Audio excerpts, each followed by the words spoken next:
Good morning from Aranyak Tabakoshi. তোমরা দেখতেই পাচ্ছ একটা ঝকঝকে সকাল। আমরা উঠে পড়েছি। এবার আস্তে আস্তে রেডি হয়ে ব্রেকফাস্ট করে আমরা বেরোবো আজকের ড্রাইভে। তোমাদের দেখাতে থাকবো।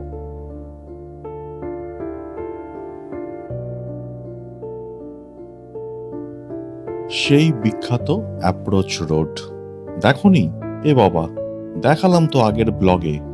আরে ধোত্রে থেকে তাবাকশি আসার গল্পে দেখে নিও একটু। সেই একই রাস্তা দিয়ে আমরা আবার এগিয়ে চললাম। রাস্তাটা ভালো যে না সেটা তো বলার অপেক্ষা রাখে না, কিন্তু চারিদিকটা দেখলে আবার ভালো না বলতেও ইচ্ছে করে না। মানে যেই প্রাকৃতিক সৌন্দর্যের মধ্যে দিয়ে এই ভাঙা চোরা বোল্ডার ফেলা রাস্তাটা গেছে, ওভারঅল জিনিসটা দেখলে কিন্তু বেশ খাসা লাগে। এই হলো ব্যাপার। যাই হোক, আমরা এগিয়ে চললাম মেন রাস্তায় পড়ার জন্য। দেখতে থাকো।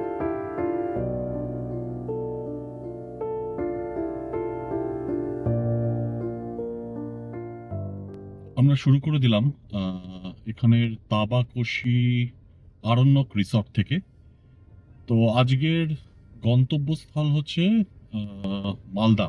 মালদাতে এখনো পর্যন্ত ওটাই প্ল্যান করছি যে মায়াবন রিসর্ট বলে একটা রিসর্ট আছে, ওটা NH-12 এর একদম ওপরে। তো ওখানেই থাকবো। তো দেখা যাক, বলছে তো 7 ঘন্টা লাগবে রাস্তায় দাঁড়াবো। কিছু কিছু ভিউ পয়েন্টস যদি থাকে সেখানে দাঁড়াবো। আমার সঙ্গে গাড়িতে আছে প্রীতম। তো আমরা এগোতে থাকছি আস্তে আস্তে। তোমাদের এই জার্নির গ্লিমসেস যেরকম দেখিয়ে থাকি দেখাতে থাকবো, দেখতে থাকো।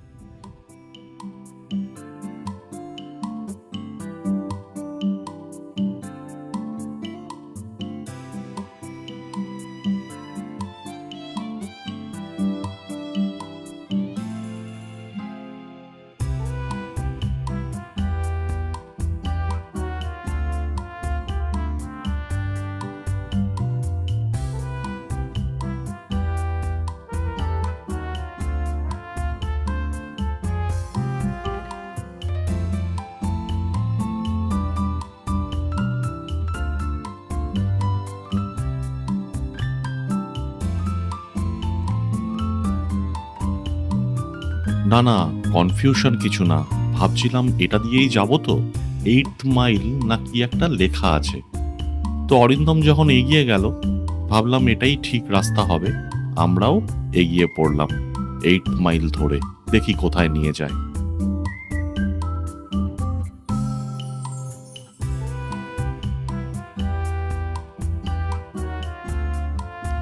একটু এগিয়েই যেটা বুঝতে পারলাম, এই 8th মাইল রাস্তাটা কিন্তু খুব একটা সুবিধের না। সুবিধের না মানে রাস্তাটা স্টিপ তো আছে, হুইচ ইজ ফাইন, কিন্তু প্রচুর ভাঙাচোরা। আর এরকম ভাঙাচোরা রাস্তায় গাড়ি একটা ভীষণ কন্ট্রোল স্পিডে নিয়ে যেতে হয়, আদারওয়াইজ গাড়ি যা লাফাতে লাফাতে যাবে, মানে গাড়ির ওপর একটা টর্চার করা হয়ে যায়। আবার স্টিপের মধ্যে একটা মিনিমাম মোমেন্টাম মেনটেন করতে হয়, না হলে ইঞ্জিন স্টল করে যাবে। তো সেরকমই একটা খুব অপটিমাম স্পিড মেনটেন করে আমি এগোতে থাকলাম, যাতে গাড়ি স্টলও না করে, আবার এই রাস্তায় খুব একটা নাও লাফায়।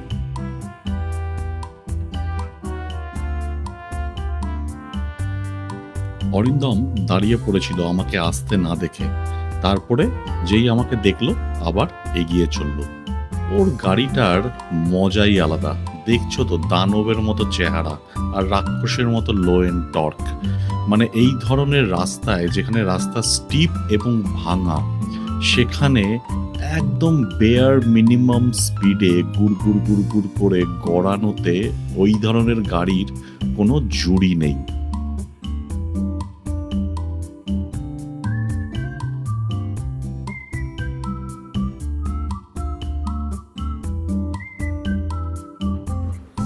দেখেছো অবস্থা?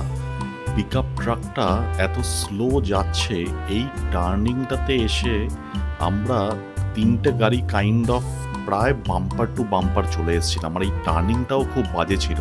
বাজে ছিল মানে রাস্তা তো ভাঙা ছিলই, তারপরে প্রচুর বালি পড়েছিল, যার ফলে গাড়ি আর ফার্দার স্লো ডাউন করতে একটু ভয় লাগছিল, আবার স্টল না করে যায়। যাই হোক, কোনো রকমে উতরে গেলাম এবং 3টে গাড়ি আবার এগোতে থাকলাম 8 মাইলের এই সব বিখ্যাত স্ট্রেচ দিয়ে।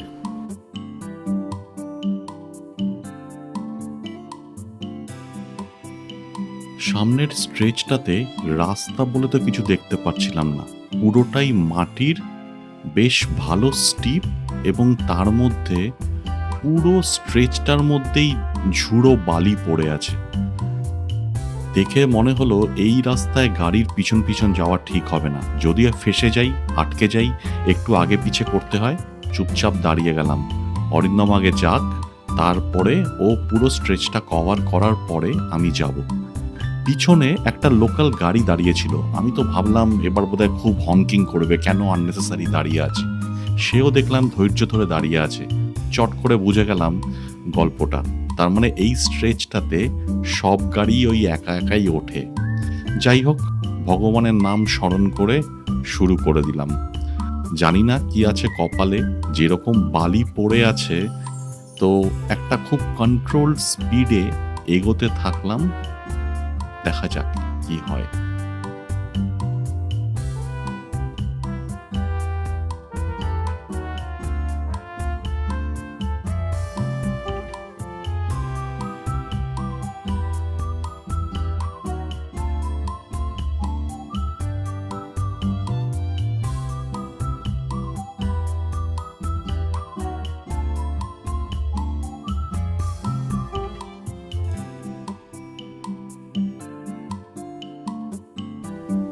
এই তো সামনে মনে হচ্ছে স্ট্রেট হাইওয়ে দেখা যাচ্ছে। হ্যাঁ, চলে এসছি 8 মাইলের শেষে, বাঁচা গেল। এবার একটু স্বস্তিতে গাড়ি চালানো যাবে। এরকম রাস্তায় গাড়ি চালাতে আমার খুব একটা ভালো লাগে না। এত যদি রাস্তার ওপরে ফোকাস করতে হয়, তাহলে আশেপাশের প্রকৃতি আর পাহাড়, সেগুলো কি আমার পিতামহ দেখবেন? তাহলে আর এসে লাভটা কি? যাই হোক, এগোতে থাকলাম, আর মনে হয় কোনো চাপ নেই। এবার আবার চারদিক দেখতে দেখতে আরামে চলতে থাকা। চলো এগোনো যাক।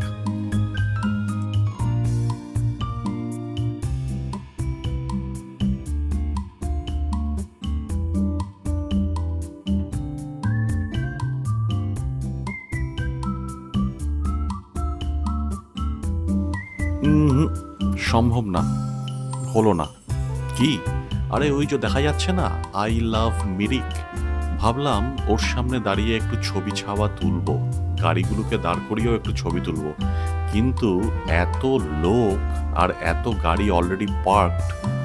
আমরা এগিয়ে চললাম আরেকটু বেটার, আরেকটু ফাঁকা কোনো জায়গার খোঁজে, যেখানে দাঁড়িয়ে একটু জিরোবো, একটু ছবি তুলবো, একটু গল্পও করবো। দেখতে থাকো।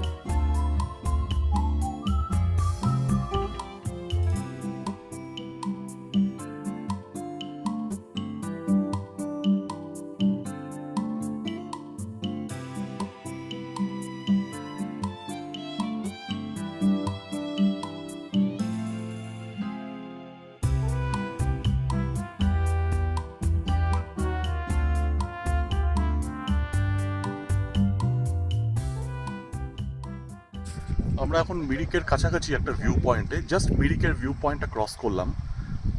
এখানে সুন্দর একটা ভ্যালির ভিউ আসছে, ফুল অফ টি গার্ডেন্স, এবং সেই কালারফুল বাড়িগুলো যেরকম পাহাড়ে হয়। দেখো, তোমাদের দেখাচ্ছি।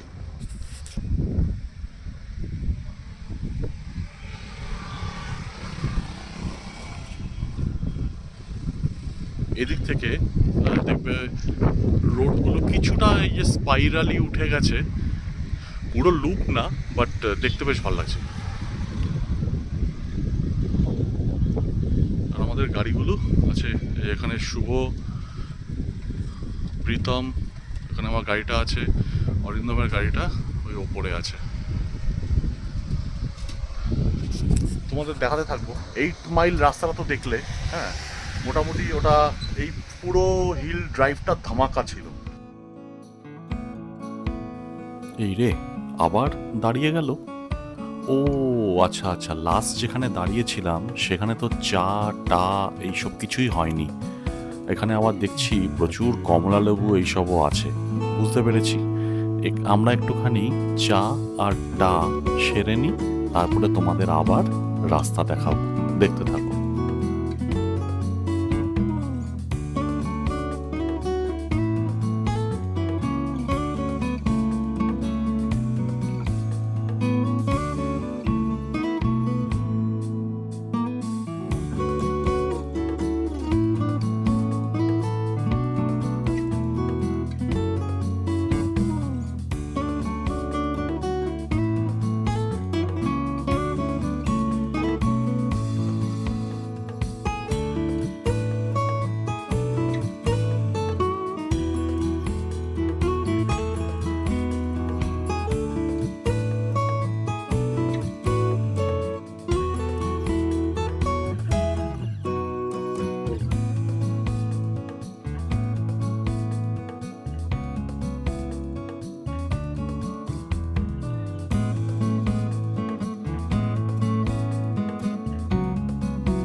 আমরা এসে পৌঁছলাম লখনৌতে। তো এখানে আমরা একটু লাঞ্চ করব। লাঞ্চের অর্ডারও দেওয়া হয়ে গেছে, ওরা হয়তো একটু টাইম নেবে বানাতে। তো এখান থেকে লাঞ্চ করে তারপরে আমরা আবার এগোবো মালদার দিকে। তোমাদের দেখাতে থাকবো, দেখতে থাকো।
আমরা এই মালদা বাইপাস ক্রস করলাম।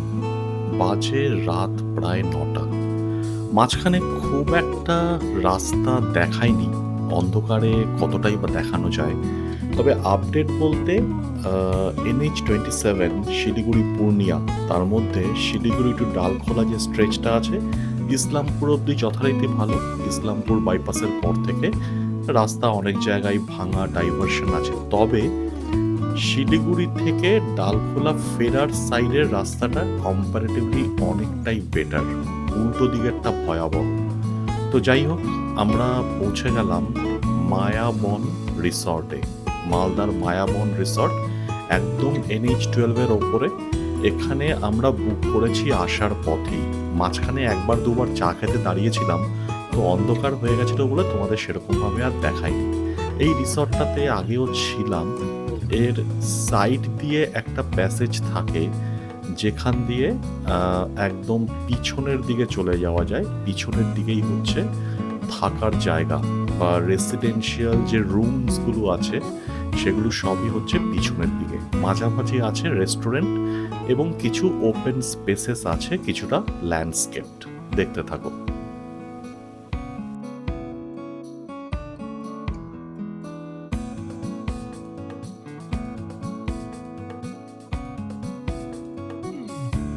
রাতের মায়াবন, বেশ মায়াবী না ব্যাপারটা? গাড়িটা একদম দেয়ালের ধারে পার্ক করে দিয়েছিলাম, যেরকম ওরা বলেছিল। এই হচ্ছে রেস্টুরেন্ট। তো আমরা ফ্রেশ হয়ে চেঞ্জ করে রেস্টুরেন্টে চলে এলাম। তারপরে যে যার মতো খাবার অর্ডার দিলাম। অর্ডার দিয়ে খাওয়া দাওয়া করে বাইরে একটু আড্ডা মেরে ঘুমিয়ে পড়লাম। Good morning. আমরা এখন আছি মালদার মায়াবন রিসোর্টে। এটা হচ্ছে অ্যাকচুয়ালি NH12 এর ওপরেই, যেই হাইওয়েটা কলকাতা শিলিগুড়ি কানেক্ট করেছে।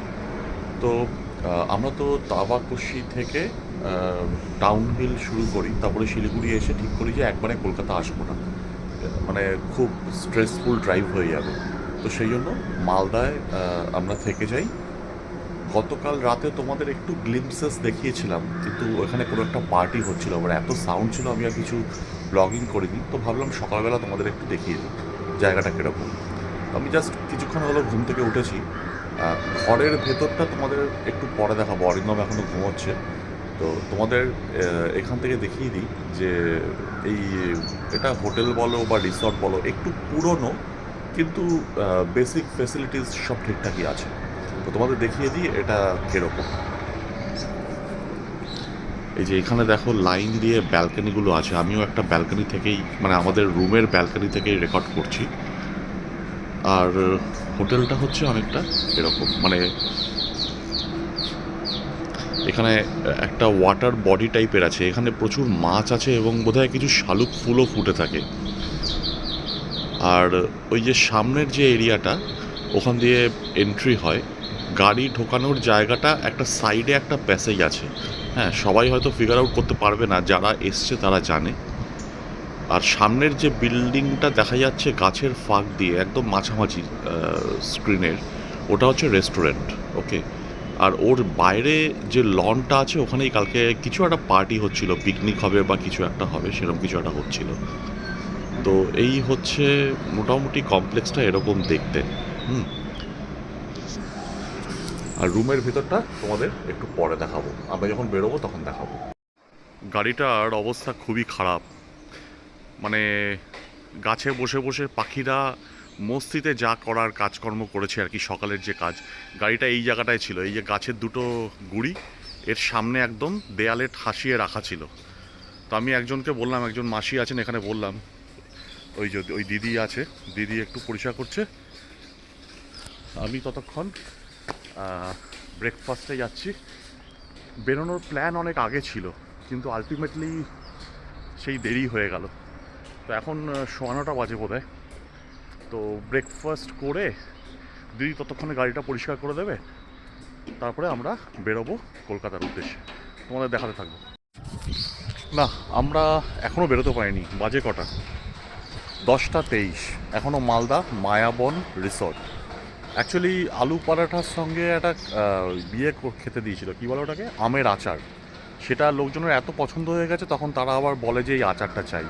তো তারপরে এখানে লোকজন তার ওনারকে ফোন করে সে কাউকে একটা দিয়ে আচার পাঠাচ্ছে, মানে সেটা আসবে, তারপরে আমরা নেব, তারপরে যাব।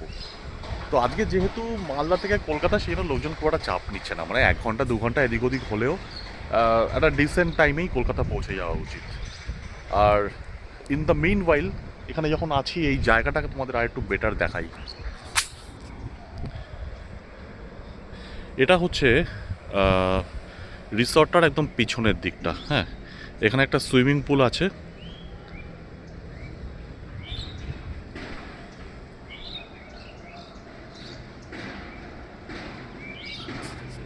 ভালো জায়গাটা, বেশ ভালো। মানে আমার এই নিয়ে বোধহয় 3rd টাইম থাকা হলো এটাতে। মানে যারা শিলিগুড়ি কলকাতা করছে বা কলকাতা শিলিগুড়ি করছে, তারা যদি ট্রানজিটে কোথাও একটা থাকতে চায়, যে টানা চালাবে না, পার্টিকুলারলি আমাদের ক্ষেত্রে আমরা যখন পাহাড় থেকে ফিরি তখন সব সময় এনার্জিটা থাকে না টানা কলকাতা ড্রাইভ করার। সো ইন দ্যাট কেস এটা ইজ আ ভেরি মানে ওয়েল পজিশন স্টপ ওভার, একদম kind of half a distance. এখানে থেকে একটু রিল্যাক্স করে রাত্রিবেলা ভালো মতো রেস্ট নিয়ে পরদিন সকালে you continue your drive. Okay, so finally 10:37 10:37 AM আমরা এখন স্টার্ট করছি মায়াবন রিসর্ট থেকে। আমার সঙ্গে এখন গাড়িতে বসে আছে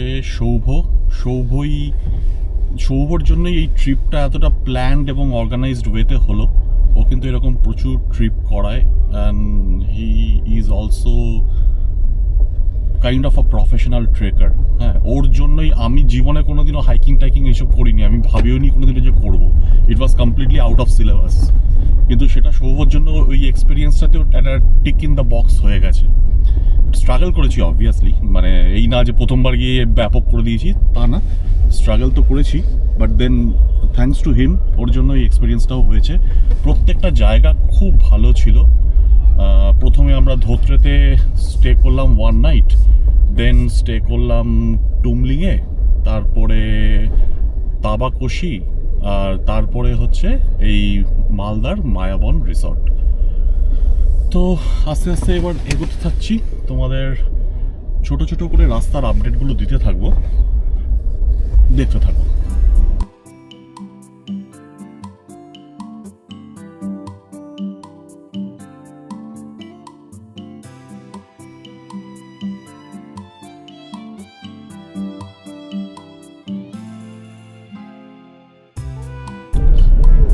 কি বন্ধুগণ, কেরম দেখছো? ন্যাশনাল হাইওয়ে 12, এটা নাকি ন্যাশনাল হাইওয়ে। হ্যাঁ, ডান দিকে ট্রাক, বাঁ দিকে টোটো, তার মানে আমরা কোথায় আসছি? কারেক্ট, কালিয়াচক। হ্যাঁ, তো এখানে যখন আসবে দিনের বেলা এলে একটু এরকম ভাবে একটু বাদাম টাদাম কিনে নিও, মুখে টুকটাক দু একটা করতে করতে আস্তে আস্তে যেও। হ্যাঁ, তো নাথিং মানে সারপ্রাইজিং, বাট দেন ভাবলাম তোমাদের একটু আপডেটটা দিয়েই দিই। দ্য ফেমাস কালিয়াচক, চলো।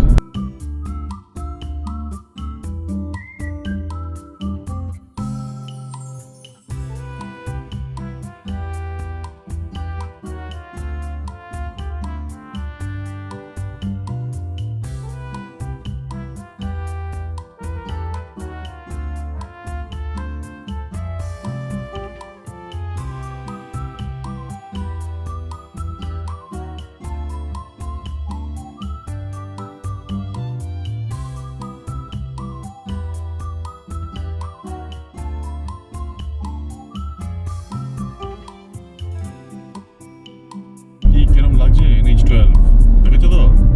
প্রচুর কাজ হচ্ছে এখনো। হ্যাঁ, তো সকালবেলা আসলে কিন্তু চাপ আছে, মানে অবভিয়াসলি ওইটুকু টাইম হাতে নিয়ে বেরোলে so you should be all right. আর ইভিনিংয়ে overnight drive is better if that suits you. সকালে আসলে কিন্তু এরকমভাবেই যেতে হবে।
না না, আমরা তাড়াতাড়ি বাড়ি ফিরতে চাই, আমরা চাই তাড়াতাড়ি বাড়িতে ঢুকে যাই, কিন্তু পারছি না কিছুতেই। কেন দেখো,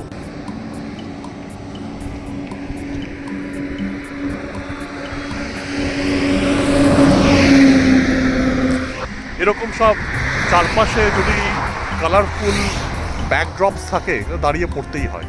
এই হচ্ছে গল্প।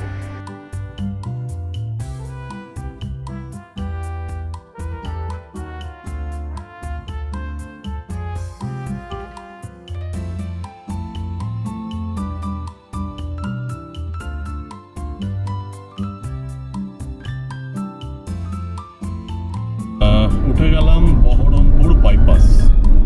তো আমাদের প্ল্যানটা হচ্ছে মাদার্স হাট কৃষ্ণনগর, ওখানে দাঁড়াবো। এবার ওখানে ঠিক কি মোডে কি খাবো সেটা আর একটু পরে ডিসাইড হবে। মানে ওখানে বসে প্রপার একটা মিল নেবো, নাকি আগে থেকে বলে দেবো যে চিকেন রোল বরং কিছু করে রাখতে, তারপরে খাবো। তো সেটা আর একটু ক্লোজ যাই। আমার মনে হয় যা টাইমিং দেখাচ্ছে এখন বাজে হচ্ছে 1:07 PM, এবং বলছে অ্যারাউন্ড 3 PM আমরা ওখানে পৌঁছে যাবো। তো আমার মনে হয় বসে খাওয়াই হবে। হ্যাঁ, তো তোমাদের দেখাতে থাকবো, দেখতে থাকো। বহরমপুর বাইপাস।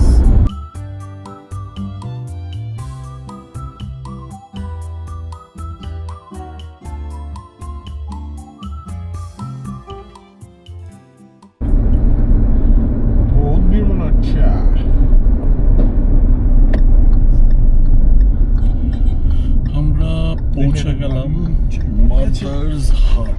লরি আছে। হ্যাঁ, আমরা পৌঁছে গেলাম মাদার্স হাট।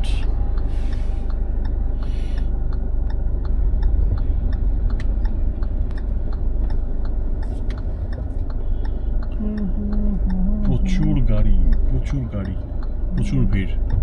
এখন এখান থেকে একদম এখন বাজে হচ্ছে 2:45। মাউথের পাশ দিয়ে ঢুকিয়ে কোনটা করবো? পার্কিং না, ওই যে একদম সোজা ডাইরেক্ট পার্কিং করে দেয় নিচে পিছু পাশে।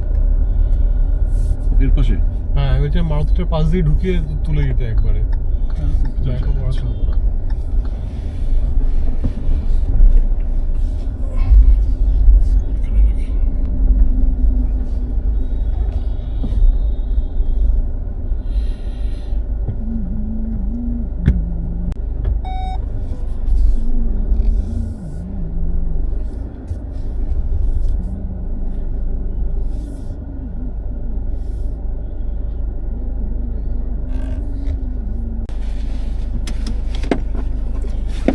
অলরাইট, আমরা মাদার্স হাটে পার্কও করে ফেললাম।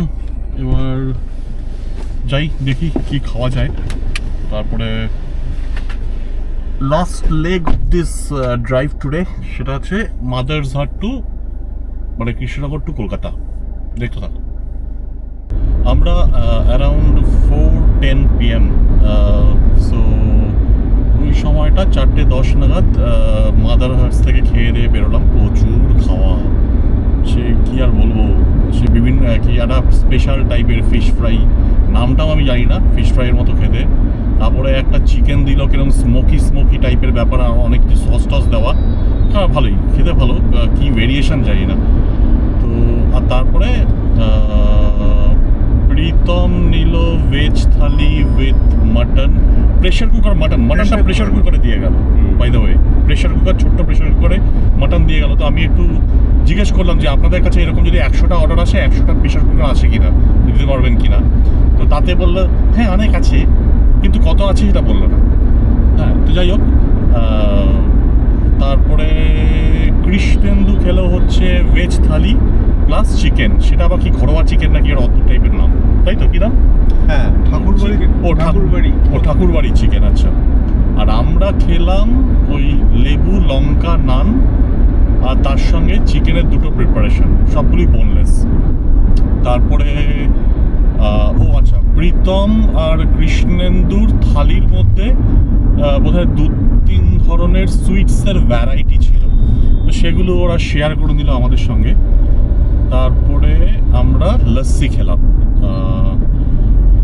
তো খাওয়া দাওয়া তো বেশ ভালো হলো। এখন শরীরটা একটু অবশ লাগছে। তো যাই হোক, ওরকম হলে করলে চলবে না, ওই জন্য সামনে অরিন্দমকে নিয়ে চলছি, দেখতেই পাচ্ছ তোমরা। তো এখন বাড়ি পৌঁছাবো কখন, গুগল বাবা বলছে 6:30 নাগাদ পৌঁছাবো। তো দেখা যাক, আপাতত তো NH-12 আছি। বড় জাগুলিয়া থেকে লেফট নিতে হবে, লেফট নিয়ে মানে এই NH-12 ছেড়ে দিতে হবে। ছেড়ে দেওয়ার পরে তারপরে আমরা ধরবো হরিংঘাটা কাঁচরাপাড়া রোড। তারপরে ওই রোডটার আরেকটা এন্ডে গিয়ে ধরবো কল্যাণী এক্সপ্রেসওয়ে। কল্যাণী এক্সপ্রেসওয়ে হয়ে সোদপুর থেকে ডান দিকে। তারপরে প্রীতমকে নামাবো বেলঘড়িয়া জেনিতের ওখানে, আর সৌভকে নামাবো ডানলপে, ও মেট্রো ধরবে। তারপরে আমি বাড়ি। তো এই মোটামুটি গল্প। এই যে নায়রা, হ্যাঁ, ও নায়রা পেট্রোল। আচ্ছা, তো এই মোটামুটি গল্প এগোতে থাকছি, তোমাদের দেখাতে থাকবো মাঝে মাঝে।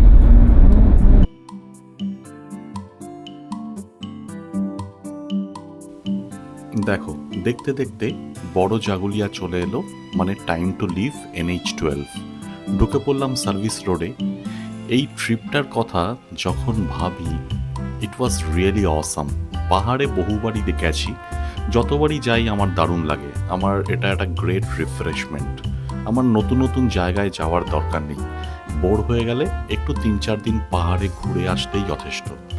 কিন্তু এই ট্রিপটাতে অরিন্দমদের বন্ধুদের সঙ্গে এত সুন্দর ফ্রিকোয়েন্সি ম্যাচ করে গেছিল। I never thought, I didn't know them before.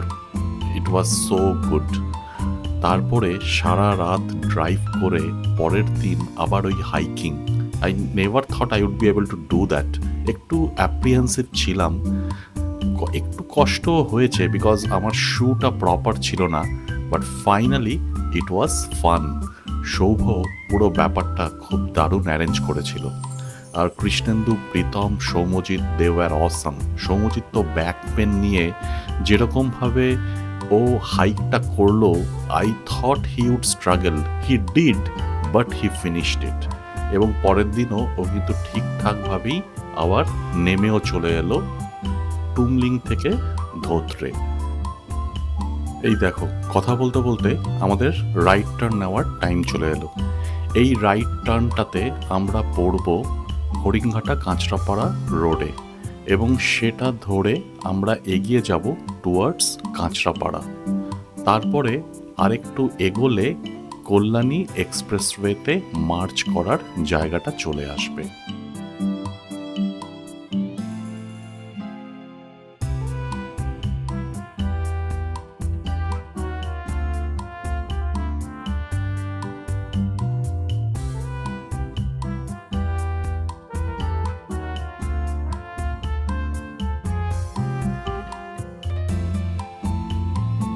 এই চলে এলো সেই লেফট টার্ন। এখান থেকে লেফট টার্ন নিয়ে আমরা উঠে পড়লাম সার্ভিস রোড, কল্যাণী এক্সপ্রেসওয়েতে মার্চ করার জন্য। সার্ভিস রোড দিয়ে একটু এগোনোর পরেই আমরা মার্চ করে গেলাম কল্যাণী এক্সপ্রেসওয়েতে।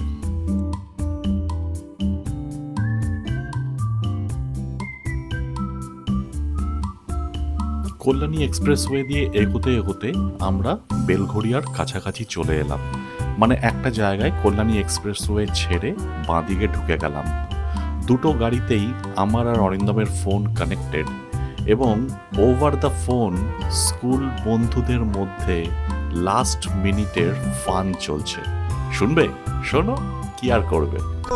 ঠিক আছে, না না, খুব ভালো পয়েন্ট একটা তুলেছিস তুই। এটা এই যে ছবিগুলো শেয়ারের জন্য তোরা তো অ্যাড করতিস দেবর্ষিদাকে, আর দেবর্ষিদার ছবি তো আরে না, আমি তো বললাম অ্যাডমিন সবাই, আমি সবাই না এখন আর করছি না।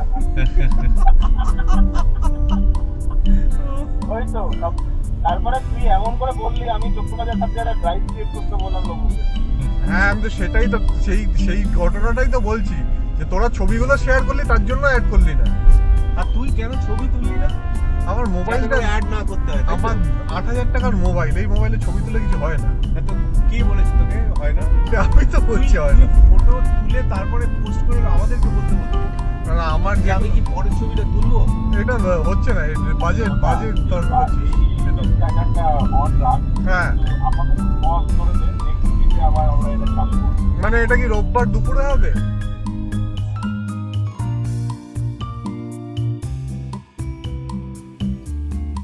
অল রাইট ফাইনালি আমরা রাইট টার্ন নিয়ে বেলঘড়িয়ার রাস্তায় ঢুকে গেলাম। তো বেলঘড়িয়ার রাস্তায় এগোতে এগোতে বেলঘড়িয়া ফ্লাইওভারের একটু পরে প্রীতমকে ড্রপ করলাম একদম ওর বাড়ির সামনেই। ওকে বোধহয় একটা রিক্সা ধরতে হবে আরও কিছুটা যাওয়ার জন্য। তারপরে আমি ধরে ফেললাম বিটি রোড।